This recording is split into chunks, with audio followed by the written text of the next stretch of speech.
तो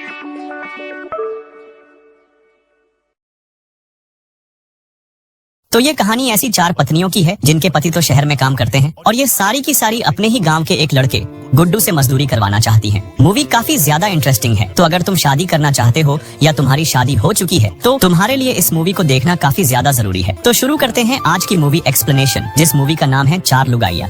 तो कहानी की शुरुआत 4 पत्नियों से होती है जिनका नाम है उषा, रश्मि, मीनू और रंजू। इन चारों के पति मुंबई में काम करते हैं, जिसकी वजह से वह कई सालों तक अपनी पत्नियों से मिलने तक नहीं आते। इसीलिए यह अपने घर पर काफी ज्यादा दुखी और अकेलापन महसूस करती है। वहीं दूसरी ओर हमें दिखाया जाता है गुड्डू को, जिसका चक्कर गांव के ही डॉक्टर रस्तोगी की छोरी से चल रहा है। यह बात जब रस्तोगी को पता चलती है तो वह अपनी छोरी को उसकी नानी के घर भेज देता है। लेकिन अब हमें पता चलता है कि रस्तोगी भी रश्मि को पसंद करता है। अब सही में मुझे पता चला कि प्यार की कोई उम्र नहीं होती। बेशर्म बुढ़ा कई का यही है वो जो हमारा नंबर नहीं आने देते। जब रंजू, रश्मि और मीनू बात कर रही होती हैं कि अब उनसे रहा नहीं जाता, तो अचानक से रंजू के मुंह से निकल जाता है कि उषा दीदी ने तो गांव में ही जुगाड़ ढूंढ रखा है। लेकिन उषा उनकी बात को काट कर इन्हें घर लेकर आ जाती है। लेकिन रश्मि तो यह बात जानना चाहती थी कि आखिर रंजू कहना क्या चाहती थी। रंजू और रश्मि जब दोनों छत पर अकेली होती हैं, तो रश्मि रंजू को बहला फुसलाकर उससे आखिर वह सच पूछ ही लेते हैं। रंजू बताती है कि उषा दीदी का गुड्डू के साथ चक्कर चल रहा है। यह सुनते ही तो रश्मि के होश ही उड़ जाते हैं। अगले सीन में हमें उषा के घर गुड्डू को आते हुए दिखाया जाता है। दरअसल उषा के सास ससुर गुड्डू को एक बहुत ही अच्छा लड़का मानते हैं और वह अपना छोटा मोटा काम गुड्डू से ही करवा लिया करते हैं। आज भी गुड्डू इनके घर का बल्ब लगाने आया हुआ है, तो उषा भी गुड्डू के पीछे पीछे बैटरी पकड़ने के बहाने से चली जाती है और यह दोनों यहाँ खूब मजे लेते हैं। गुड्डू भी उषा के साथ दबा के मजदूरी करता है। अब आगे हम देखते हैं कि गुड्डू गांव के प्रधान के साथ उसका इल्लीगल काम करता है। अब आगे हम देखते हैं कि मीनू और रश्मि को उषा और गुड्डू के चक्कर के बारे में पता चल जाता है। लेकिन उषा अभी भी मानने को तैयार ही नहीं थी, क्योंकि उसकी चोरी जो पकड़ी जा चुकी थी। वह बोलती है कि क्या तुम दोनों को मैं ऐसी दिखाई देती हूँ? लेकिन रश्मि अपनी चिकनी चुपड़ी बातों में उषा को फंसा लेती है। रश्मि बोलती है कि अगर थोड़े मजे हमें भी मिल जाते तो अच्छा रहता ना दीदी। वो क्या है ना कि अब रहा नहीं जाता, तो अगर गुड्डू थोड़े मजे हमें भी दे देता तो अच्छा रहता। वहीं अब हमें प्रधान के पास गुड्डू को दिखाया जाता है। गुड्डू बोलता है कि प्रधान साहब, पुलिस ने हमारा माल पकड़ लिया, लेकिन हम उसे तालाब में फेंक कर आ गए। तभी प्रधान बोलता है कि अगर मेरे माल को कुछ हुआ तो कल को तेरी लाश भी तालाब में ही तैरती हुई दिखेगी। अब अगले सीन में हमें प्रधान की छोरी की शादी का सीन दिखाया जाता है, जहाँ पर यह चारों भाभियां मिलकर क्या ही डांस करती हैं, एकदम लाजवाब नागिन की तरह। गुड्डू डांस करते करते वहाँ से निकलकर बाहर आ जाता है और यह चारों भी इनके घर के गोदाम के अंदर गुड्डू के आने का बेसब्री से इंतजार कर रही होती है। तभी गुड्डू अंदर आ जाता है। वहाँ सिर्फ उषा थी। आते ही सबसे पहले वह उसकी तारीफ करने लग जाता है। कहता है कि क्या ही लग रही हो लाल साड़ी में। अब यह दोनों खूब जमकर यहाँ पर रोमांस करने लग जाते हैं। तभी अचानक से गुड्डू को मीनू, रंजू और रश्मि भी वहीं छुपी हुई दिखाई देती हैं। वह उन्हें देखते ही काफी ज्यादा घबरा जाता है और बोलता है कि मैं यहाँ तो किसी काम से आया था। दरअसल गुड्डू को उनके प्लान के बारे में कुछ भी पता नहीं था।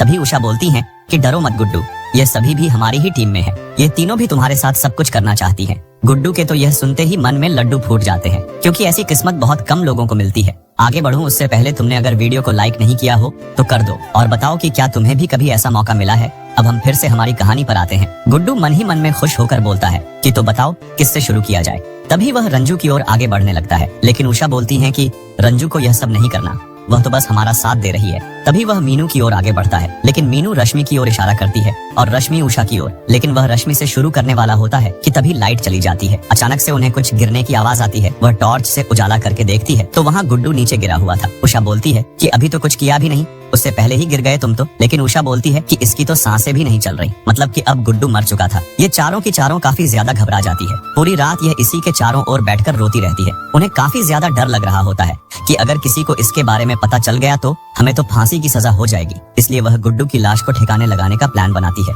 अपने प्लान के मुताबिक वह गुड्डू की लाश को मीनू की छत पर ले जाकर छुपा देती है। अगली सुबह मीनू के जेठ को छत से कुछ अजीब सी बदबू आती है। वह ऊपर जाकर देखने ही वाला होता है कि तभी मीनू वहाँ आ जाती है। वह बोलती है कि आपको काम पर भी तो जाना है, लेट हो रहे हो आप। अब मीनू का इतना प्यार देखकर तो जेठ भी पिघल जाता है और चला जाता है। अब तीनों बॉडी को डिस्पोज करने की सोचती हैं। इसके लिए यह चारों रश्मि के प्यार में पागल डॉक्टर रस्तोगी की मदद लेना चाहती थी। इसलिए रश्मि डॉक्टर रस्तोगी को कॉल करके अपने घर पर बुलाती है कि मेरे पैर में काफी ज्यादा दर्द हो रहा है, आप जल्दी आ जाओ। डॉक्टर वहाँ जाकर देखता है तो वहाँ गुड्डू मरा हुआ पड़ा था और उसकी बॉडी से अभी काफी ज्यादा बदबू भी आ रही थी। डॉक्टर वहाँ से भागकर जाने ही वाला होता है। तभी इनको डॉक्टर की जेब से यह डब्बी मिलती है। अब इसमें क्या है आप लोग मुझे कमेंट करके बताना। अब रश्मि के प्यार में पागल डॉक्टर रस्तोगी इनकी मदद करने के लिए तैयार हो जाता है, क्योंकि अगर वह इनकी मदद करने के लिए तैयार नहीं होता तो इसकी प्यारी रश्मि को फांसी की सजा भी हो सकती थी। अब रात के समय डॉक्टर फिर से अपनी स्कूटी लेकर इनके घर के नीचे आ जाता है और वो गुड्डू की लाश को छत से नीचे फेंक देती है धड़ाम से। रश्मि और डॉक्टर रस्तोगी बाकी उन तीनों की मदद से गुड्डू की लाश को तालाब में फेंकने के लिए निकल जाते हैं। वह तालाब के पास पहुंचने ही वाले होते हैं कि उनकी स्कूटी के सामने एक आदमी आ जाता है। वह अजनबी आदमी पूछता है कि अरे डॉक्टर साहब, आप इतनी रात को कहाँ जा रहे हो? डॉक्टर बताता है कि मेरे इस पेशेंट की तबीयत काफी ज्यादा खराब है, तो मैं इसे लेकर क्लिनिक जा रहा हूँ। लेकिन वह अजनबी आदमी पीछे बैठी रश्मि को भी पहचान लेता है। अब यह दोनों तालाब के पास पहुँच जाते हैं और गुड्डू की लाश को तालाब में फेंक देते हैं। तुरंत यहाँ से जा रहे होते हैं, तभी रश्मि साड़ी को तो रास्ते में फेंक देती है। अगली सुबह गुड्डू की लाश को कुछ पुलिस वाले और गांव वाले मिलकर तालाब से बाहर निकाल लेते हैं। अब तालाब से कुछ गांजे की थैलियां और गुड्डू की लाश दोनों साथ में ही मिले थे, तो पुलिस वालों को गुड्डू की हत्या का सबसे पहला शक गांव के प्रधान के ऊपर जाता है। लेकिन उन्हें पता चलता है कि गुड्डू को जिस बोरी में फेंका गया है वह तो रंजू के ससुर की दुकान की है। पुलिस वाले अब पूछताछ के लिए प्रधान के घर पहुंच जाते हैं, लेकिन प्रधान तो उल्टा डॉक्टर रस्तोगी के ऊपर ही इल्जाम लगा देता है।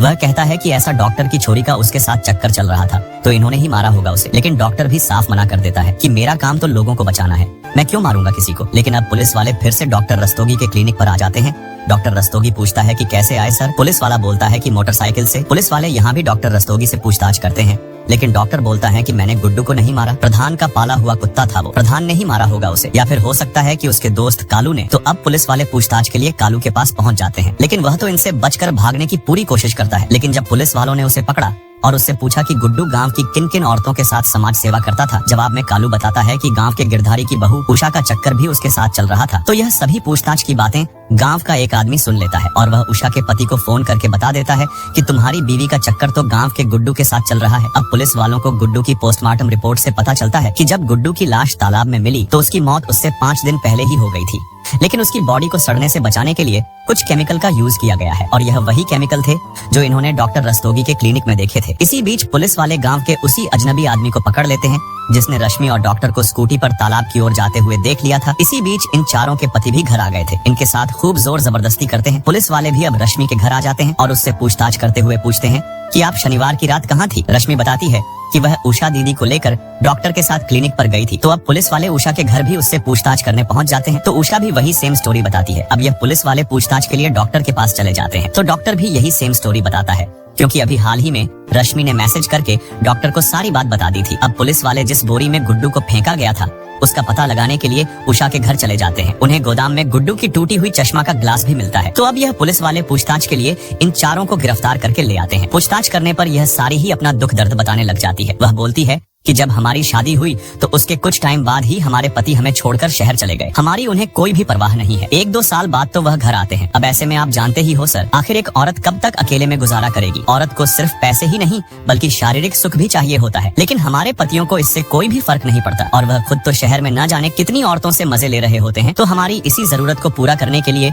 हमने गुड्डू का सहारा लिया। पर यकीन मानिए सर, हमने गुड्डू को नहीं मारा। पुलिस वाले को भी यह बात पता थी कि उषा ने गुड्डू को नहीं मारा है, क्योंकि पोस्टमार्टम रिपोर्ट में भी ये आया था कि गुड्डू की मौत किसी चीज पर गिरने की वजह से हुई थी, न कि किसी के मारने की वजह से। लेकिन किसी की लाश छुपाना और सबूत मिटाना भी तो किसी गुनाह से कम नहीं है। इन चारों के पति भी अब वापस शहर जाने वाले थे। वह उनके साथ खूब जोर जबरदस्ती करते हैं, लेकिन उन्होंने यह बात जानना जरूरी भी नहीं समझा कि आखिर उनकी पत्नियों ने उन्हें धोखा क्यों दिया। अगले दिन हमें डॉक्टर समेत उन चारों को तालाब के पास साड़ी को ढूंढते हुए दिखाया जाता है, जिसमें वह गुड्डू की लाश को लपेट कर लाए थे। तभी वहाँ पुलिस वाले भी आ जाते हैं। दरअसल इनको तालाब के पास लाना पुलिस वालों की एक चाल थी और अब इन पांचों का गुनाह पकड़ा जा चुका था। तभी रंजू फांसी के डर से आत्महत्या करने के लिए भागकर तालाब में कूद जाती है। तभी अगले सीन में हमें दिखाया जाता है कि इस पुलिस वाले का अब ट्रांसफर हो चुका है और यह यहाँ से जाने वाला होता है। तभी इसके मोबाइल में रंजू का मैसेज आता है जिसमें उसने एक लव हार्ट भेजा था। तभी हमें उषा, रश्मि और मीनू को दिखाया जाता है। उनके सामने रंजू भी आ रही होती है